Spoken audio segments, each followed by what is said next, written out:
जय हो। ऐसे तो आपको बोलने के बाद मेरा हक नहीं है बोलने का, फिर भी आप सबने आदर किया है तो मैं आपके बीच में मेरे भी जो भाव है मैं आपके बीच में रखना चाहूँगा। प्रथम माँ जी के चरणों में वंदन और प्रणाम करता हूँ और मातृशक्ति को प्रणाम करता हूँ।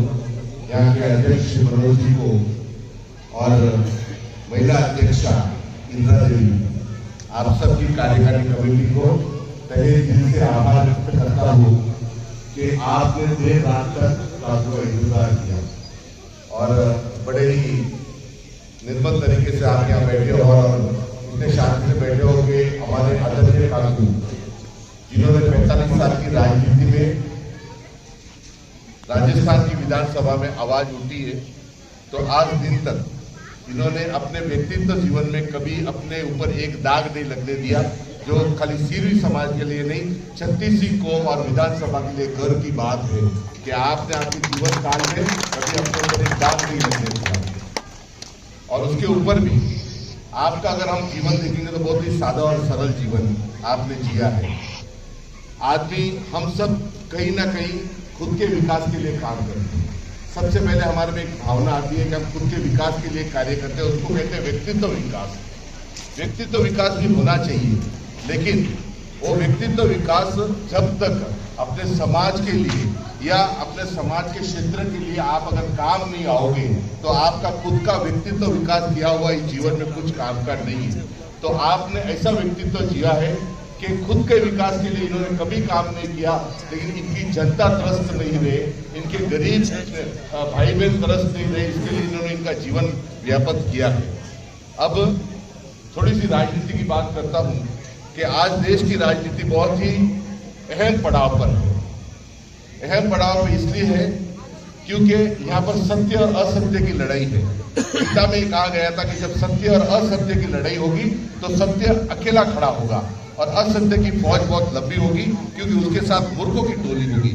और यही आज हमारे भारत देश में हमारे परम आदरणीय नरेंद्र जी मोदी, जो कि अकेले खड़े और उनके सामने 28-30 जन ने मोर्चा बांध दिया है कि एक आदमी को हटाने के लिए 28-30 जन 50 जन सब साथ में आ रहे हैं। लेकिन माँ का आशीर्वाद है, भगवान का आशीर्वाद है, हमारे परम आदरणीय मोदी जी का, वो लोग बाल भी बांका नहीं कर सकेंगे।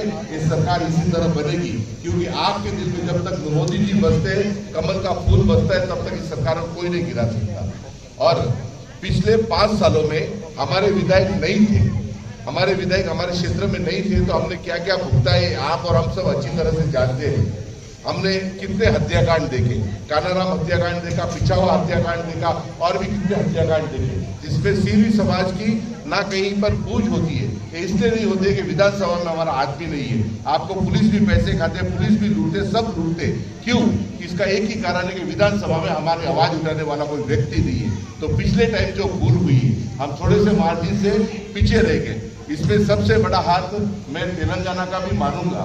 क्यों? कि तब आपके पास भी इलेक्शन थे और राजस्थान में भी इलेक्शन थे, तो बहुत सारे भाई बहन जो यहाँ से तब आ नहीं सके थे, तब हम पीछे रह गए थे। लेकिन इस बार आपसे विनती है कि आपकी तारीख बाद में है और वहाँ पहले है, तो आप वहाँ पर वोटिंग जिनका नाम है, आप सब वहाँ पर कृपया करके वोटिंग कर, बाद में आप यहाँ पर भी आपकी जिसके नाम है आप यहाँ भी करना। लेकिन कोशिश तिनके भर की रहेगी। अगर तिनका भर हम थोड़ा सा साथ हाथ लगा देंगे ना तो नैया पार हो जाएगी। सबके हाथ की जरूरत है। मैं थोड़ा सा एक बात बोल के मेरी वाणी को यहाँ खत्म करना चाहूँगा कि रामायण में जब भगवान राम और लक्ष्मण, राम सेतु जब बन रहा था, दोनों समुद्र के किनारे बैठे थे और एक जो टीली होती है ना, गिलेरी, अपन मारवाड़ में टीली को, वो टीली जो है बार बार पानी में भीग रही थी और उसके ऊपर थोड़ी सी रेत लपेट कर उस राम सेतु के ऊपर जा रही थी और वो रेत छिड़क कर फिर वापिस आ रही थी। भगवान राम ने एक किस्सा देखा और भगवान राम ने लक्ष्मण जी से पूछा कि गिलेरी कर क्या रही है, मेरी समझ में नहीं आ रहा है। तो लक्ष्मण जी ने हंस के जवाब दिया कि भैया जी मुझे पता नहीं।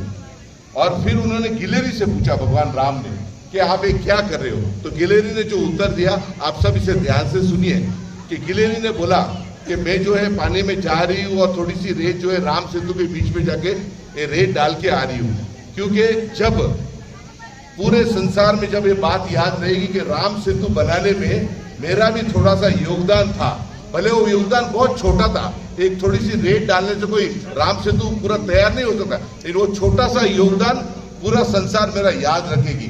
तो इसी तरह अपना एक छोटा सा योगदान, भले हम कितना भी हम छोटा व्यक्तित्व हो, छोटा सा योगदान सभी याद रखे। तिली की तरह जिसने राम सेतु बनाने में एक उसकी मेहनत की थी, और उस तिली पर फिर भगवान राम ने 3 उंगलियां घुमाई जो काले पट्टे हैं वो। तो इस तिली की तरह हमारा भी योगदान भले छोटा हो लेकिन बहुत ही अहम रखता है। आप सबने मुझे यहाँ बोलने का मौका दिया, बहुत ही मान सम्मान दिया। ये मान सम्मान जो है साफे के रूप में आपने जो दिया है, हमारे पर कर्ज रहेगा। कभी भी आपका कोई भी काम हो, हमारे विधायक साहब हम कहेंगे, हमने तो कभी इनको पूर्व विधायक समझे नहीं, क्योंकि जब आप पिछड़ गए पहले, तब से लेके आज 5 साल हो गए, मैं खुद देख रहा हूँ। जिस दिन इलेक्शन का रिजल्ट आने के बाद जब हार गए थे, उसके दूसरे दिन ही काकू वापस अपने क्षेत्र में काम पर लग गए थे। और बीते 5 सालों में हम सभी ने देखा है कि आप कभी घर पे नहीं बैठे। एक ऐसा व्यक्तित्व हमारे बीच में है, हम सबको साथ देकर फिर से एक बार नैया पार लगानी है।